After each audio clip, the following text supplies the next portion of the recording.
ये है अरण्या विलास। यहाँ पे राजस्थानी फोक डांस, संगीत ये सब प्रस्तुत की जाती है। मतलब पूरा राजस्थानी कल्चर के विषय में देखने को मिलता है। अगर टाइम बचे तो हम लोग इसको ज़रूर देखेंगे।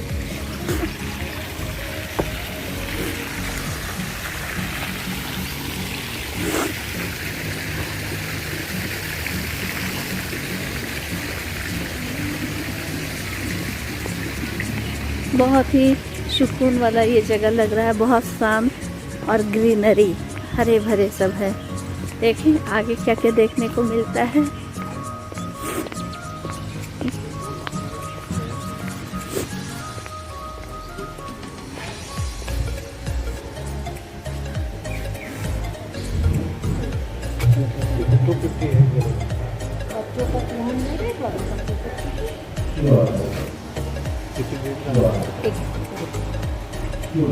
देख लीजिए।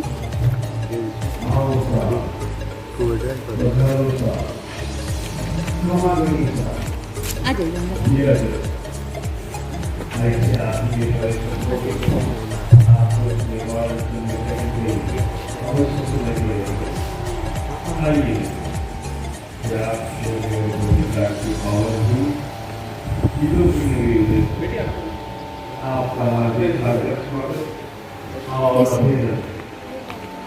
आगे मित्रों, मुझे बताने की आवश्यकता नहीं है। इस मेवाड़ अंचल में एक प्रतापी और दिग्गज राणा और महाराणा जिन्होंने यहाँ जन्म लिया और वर्षों तक उदयपुर की शहर की रक्षा करते रहे, पूरी जिंदगी युद्ध किया और अंततः वीरगति को प्राप्त हुए। लेकिन उदयपुर शहर के लिए अपने आप को न्योछावर कर दिया। ऐसी पावन भूमि को हम शत शत नमन करते हुए आप पधारे हुए अतिथियों का हार्दिक हार्दिक स्वागत और अभिनंदन करते हैं। और मित्रों, हमारे मेवाड़ में एक विशेष परंपरा जो राजा महाराजाओं के जमाने से चली आ रही है, अतिथि देवो भव, अर्थात इस मेवाड़ अंचल में आने वाले अतिथियों को हम मेवाड़वासी देवता समान मानते हैं और देवता समान समझते हैं और यथोचित का आदर सत्कार और सम्मान किसी रूप में अवश्य करते हैं। तो आइए मित्रों, स्वागत की इसी मेला में प्रस्तुत कर रहे हैं एक संक्षिप्त स्वागत गीत और उसके बाद राजस्थान के विभिन्न अंचलों की खूबसूरत झलकियां इसी मंच से हमारे देश की नृत्यांगनाएं और हमारे देश के कलाकार आपके समक्ष प्रस्तुत करेंगे। तो आइए सुनते हैं एक संक्षिप्त स्वागत गीत और उसके बाद राजस्थान के विभिन्न अंचलों की खूबसूरत झलकियां।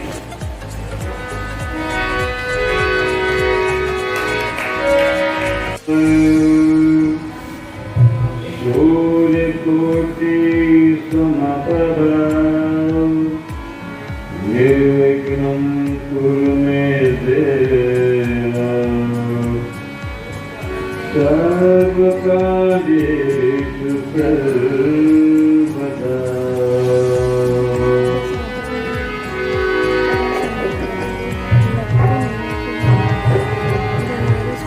उपधारो मने देशते, आवनी मने देशते, इस दिया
मुख्यतः 3 तरह की कठपुतली है, 3 तरह की कठपुतली, दस्ताना कठपुतली, छाया कठपुतली और धागा कठपुतली।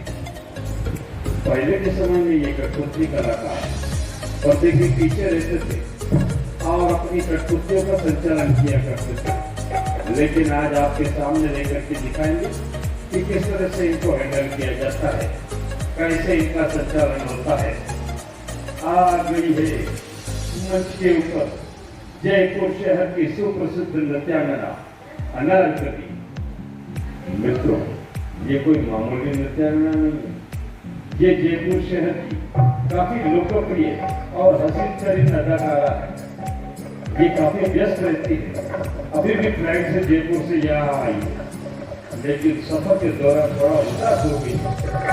आइए बैठ करके जानने का प्रयास करते हैं इसकी नाराजगी की वजह क्या है, इसकी उदासी का कारण क्या है। तो प्रस्तुत है अनारकली।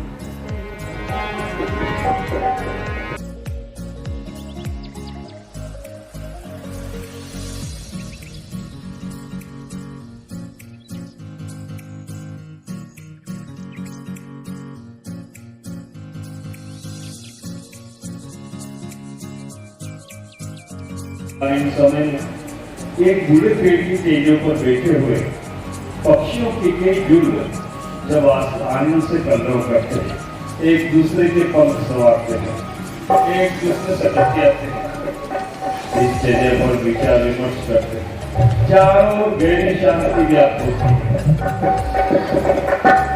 आसमान में उमड़ घुमड़ करते बादल अक्षेपियां करते हुए वातावरण को थोड़ा सा रहस्यमय बना देते हैं। साएं साएं करती जंगल की खामोशी और अचानक सन्नाटे को चीरती हुई मोर की पीहू पीहू की आवाज जंगल की शांति को भंग कर देती है। मोर अपने पंख फैला करके बादलों की ओर टकटकी बांधे देखता है और अपनी प्रेसी मोरनी को आवाज लगाता है।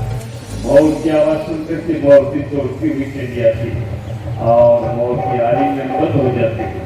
दोनों आनंद मग्न होकर के नृत्य करते हैं। तो आइए देखते हैं जंगल की खूबसूरत विहंगम दृश्य की प्रस्तुति मयूर लोक नृत्य प्रस्तुत कर रही है हमारे देश की ये होनहार नृत्यांगना।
की बड़ी दर्द भरी कहानी। एक बार एक महाराजा के दरबार में ये नौकरी किया करती थी।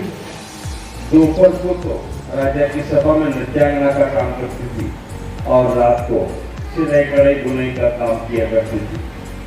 एक बार राजा ने इसको आदेश दिया कि सुग्रीव, हमारे लिए एक वेशभूषा तैयार करो। मैंने सुना है तुम बहुत अच्छी पोशाक बनाती हो। और अगले पल महाराजा ने दूसरी शर्त सामने रखी कि देखो, जब तक हमारी वेशभूषा तैयार नहीं होगी, न तो तुमको भोजन करने के लिए दिया जाएगा, न तुमको पानी पिलाया जाएगा। ये बात सुनकर के सुग्रीव थोड़ा दुखी हो गई, असमंजस में पड़ गई और अपने काम में लग गई। समय बीतने लगा, शाम पड़ गई, रात्रि बीतने को आई, लेकिन महाराजा की वेशभूषा तैयार नहीं हो पाई। घबराहट और भूख के मारे सुग्रीव ने ढेर सारा धागा खा लिया, जिससे महाराजा की वेशभूषा तैयार कर ली थी। मित्रों, नतीजा ये निकल के आया है कि सुग्रीव के पेट में रह रह करके दर्द हो रहा है। वो पेट दर्द की पीड़ा से छटपटा रही है। हमारी ये कठपुतली कलाकार चाहते हैं, अगर आप दर्शकों में से कोई डॉक्टर हैं तो कृपया मंच पर आए और हमारी सुग्रीव का इलाज करते हैं। सर जी, आप आ जाइए।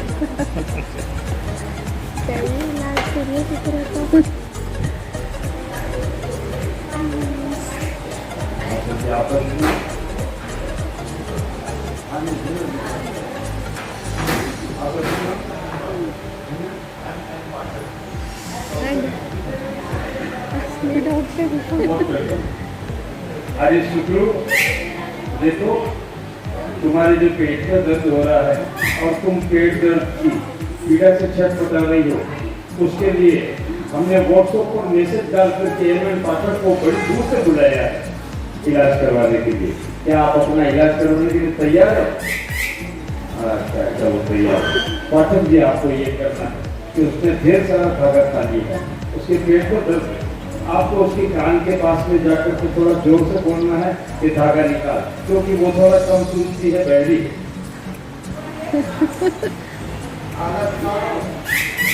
आपने अच्छा बोला, लेकिन वो पलटी खा गई। एक बार और कोशिश कीजिए।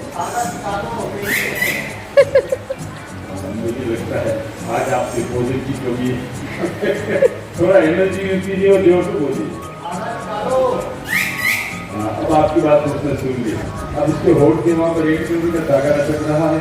इसे दोनों हाथ से पकड़ के उस समय तक खींचते रहिए जब तक बाहर नहीं आ जाता।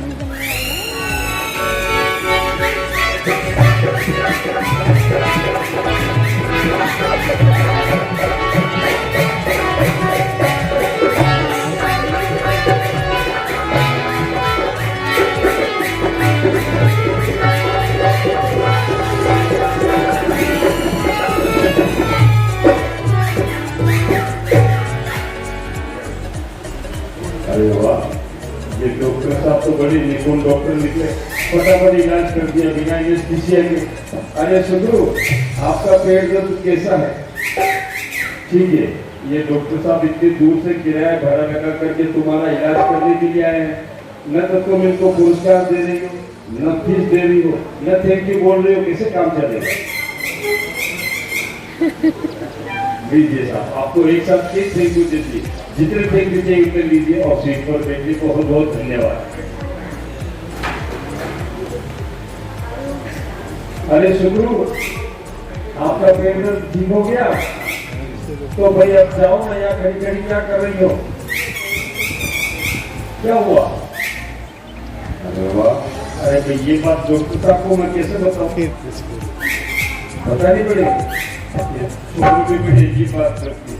सुग्रीव बोल रही है, मेरे पेट दर्द में काफी इजाफा हो गया, मेरे पेट दर्द को आराम महसूस हो रहा है, लेकिन जो डॉक्टर साहब मेरा इलाज करने के लिए आए थे वो इतने क्यूट और हैंडसम, मैं उनसे शादी करना चाहती हूँ। यार सुग्रीव, तुम्हारा दिमाग खराब है, वो पहले से ही शादीशुदा है, तुम्हारे लिए तो उनकी वाली जगह ही नहीं। आप जल्दी बात करती है। जय जय जय, थैंक यू थैंक यू। हाँ जय जय। ये था मतलब सुग्रीव का निदान, उसका उपचार और इलाज। आइए आगे की ओर बढ़ते हैं और